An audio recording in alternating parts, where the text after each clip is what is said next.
Okay, so if you're out there and you are, like many of our listeners, prepping for a senior software engineer interview, Yeah, one of the topics that can come up and can kind of make or break an interview is your understanding of how databases work. absolutely. And today we are going to deep dive on a specific type of database, which is really important, called a key value store. Right.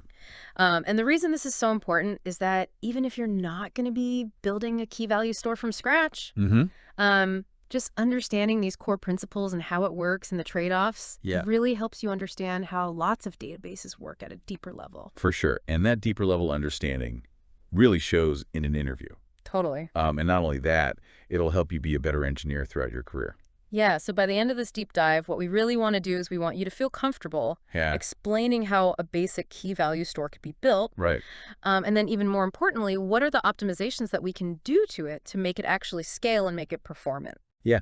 And I think along the way, what we'll also be highlighting is these really important trade-offs between simplicity and efficiency. Right, because that's something that always comes up in interviews. Definitely. Okay, so to start us off, let's imagine we have this incredibly simple Yep. key value store. Uh-huh.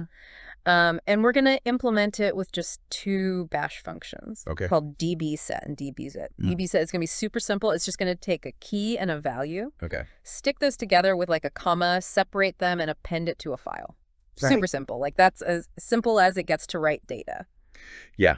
I mean, honestly, append-only is kind of like the foundation of fast writes. Yeah, A lot of databases actually use that under the hood. right. So you're starting off with a good, solid concept. Exactly. Okay, so writing is easy. Mm-hmm. Reading, not so much. Yeah. This is where it gets tricky. So how would our dbbit function work Bro. with this super simple approach? It's going to have to scan that entire file. The whole thing every time? Every single time.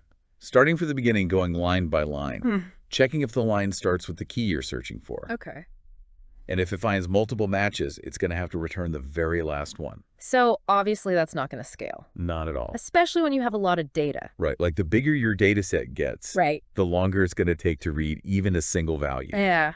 And that is where we get into this problem of big O notation, Exactly. which, interviewers love to ask about. They do. This is going to be O of n complexity. Yeah, you're looking at basically a linear increase in time as your data grows. And that's not what we want. No, we want something way more efficient. So how do we fix that? That's where the magic of indexing comes in. Okay, indexing, tell me everything. All right, so the next step up is to introduce an in-memory hash map.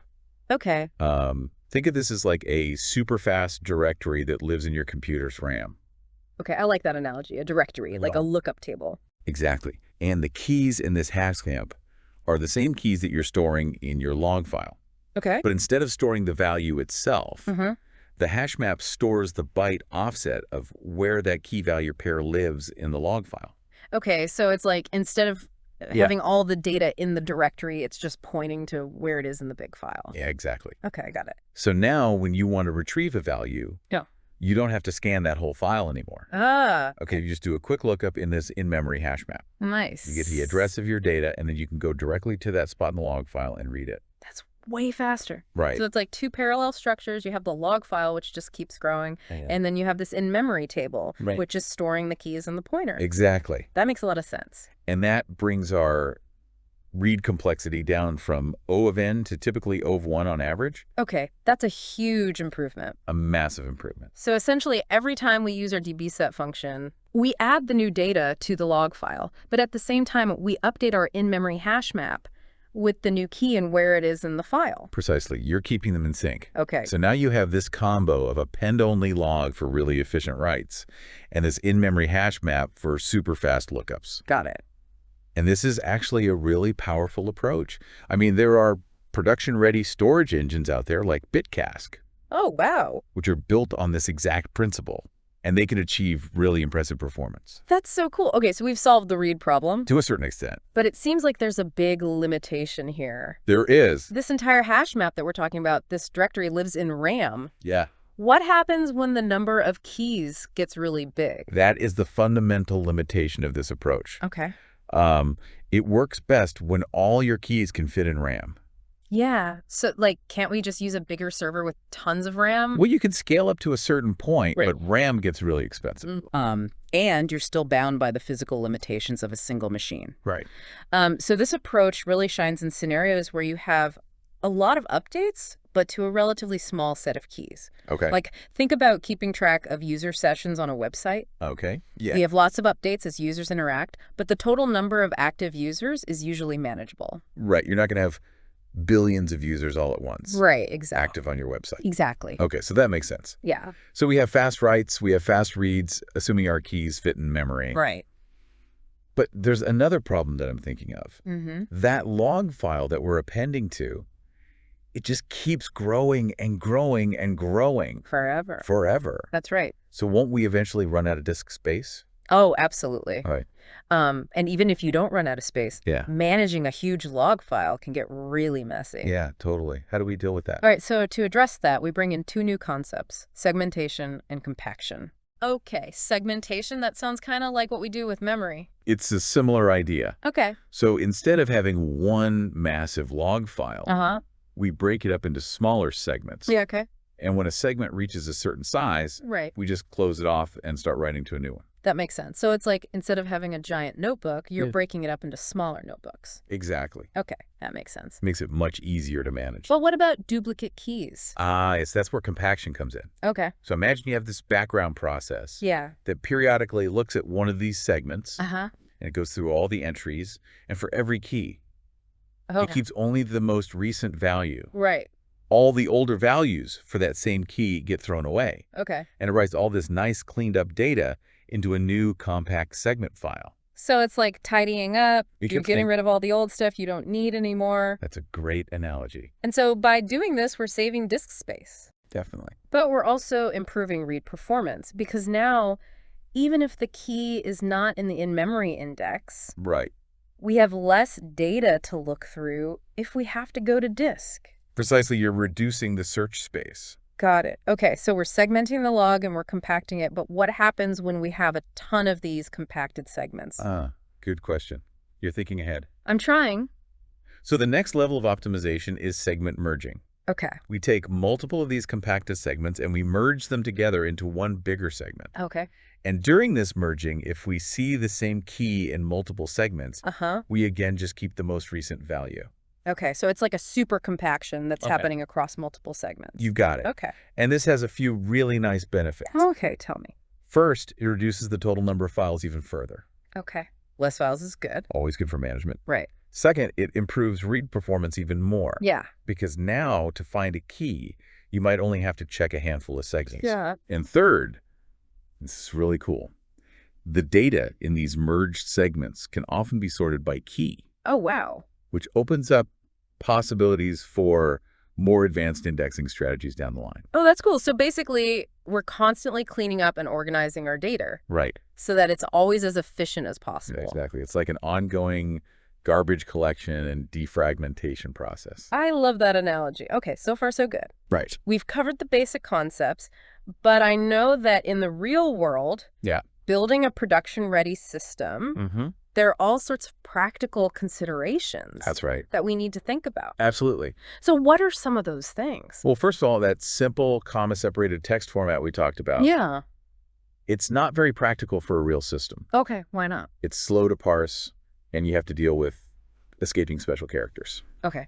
Yeah, that sounds annoying. Right. So what's the alternative? A better approach is to use a binary format, Okay. where you explicitly store the length of each string before the actual string data. Okay, so you're saying we're storing the length of the key and the length of the value Right. before the actual data. Exactly. Okay, This makes parsing way faster. got it. Okay, so that's one practical consideration. What else? Another one is deletions. Yeah. How do we delete data in an append-only system? It seems kind of counterintuitive, Right. but the way we do it is we append a special record called a tombstone. A tombstone. Yeah. Okay. So this tombstone basically marks a key as deleted. Okay. And then during the segment merging process, Uh-huh. if we encounter a tombstone for a key, we know to discard all the older values for that key. Oh, I see. So it's like we're not actually deleting anything. Right. We're just marking it as deleted. Exactly. And then when we merge the segments, the tombstone tells us to ignore those old values. Precisely. It's really clever. It's a nice way to handle deletions without having to actually modify existing data. Yeah, because we want to keep that log immutable. Exactly. Okay, what about crash recovery? Ah, yes, that's a big one. So we talked about the in-memory hash map. Right. What happens if the server crashes?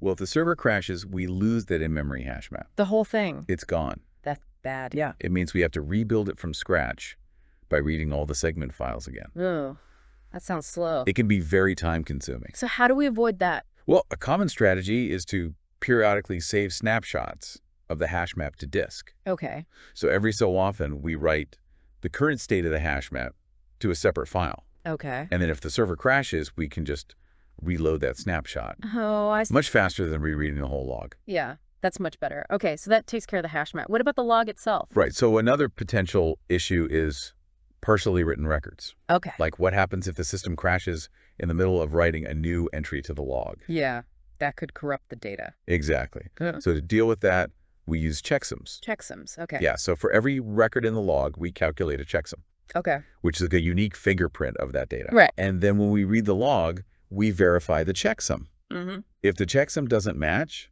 we know that record is corrupted and we can ignore it. That's smart, so we can detect and skip over the bad data. Exactly. Okay, so we've talked about crash recovery. What about concurrency? Ah, yes, concurrency. Like, what happens if we have multiple clients trying to read and write data at the same time? Right. So a typical approach for writes is to use a single writer thread Okay. that appends all the new records to the log sequentially. So one writer at a time. Exactly. Okay. This makes sure that the log is always consistent. Got it. And because the segment files are immutable once they're written, Uh-huh.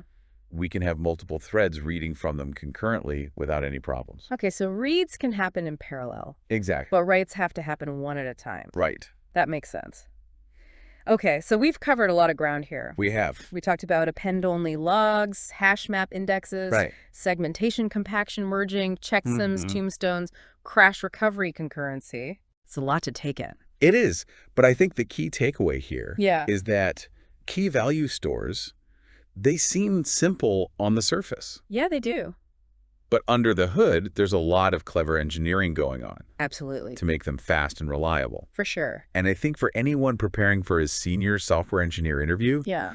it's not enough to just know what a key value store is. Right. You need to understand how it works, Yeah. what the trade-offs are, Definitely. and when it's the right tool for the job. Absolutely. Because interviewers, they love to ask about those things. They do. It shows that you have a deep understanding of the concepts. Right. So I guess the challenge for our listeners Mm-hmm. is to think about how these principles apply to other database systems. Right. Like, how do relational databases use these ideas? Yeah. Or how about NoSQL databases? Or even newer distributed databases. Yeah, exactly. Because once you understand these fundamental building blocks, Right, sorry. you can start to see how they're used in all sorts of different ways. That's right. To build all sorts of different systems. And that's what makes this stuff so interesting. Yeah, and it's what will help you really stand out in an interview. Absolutely. So keep learning, keep practicing, and good luck out there. Good luck, everyone. All right, that's it for this episode of The Deep Dive. Thanks for listening. See you next time.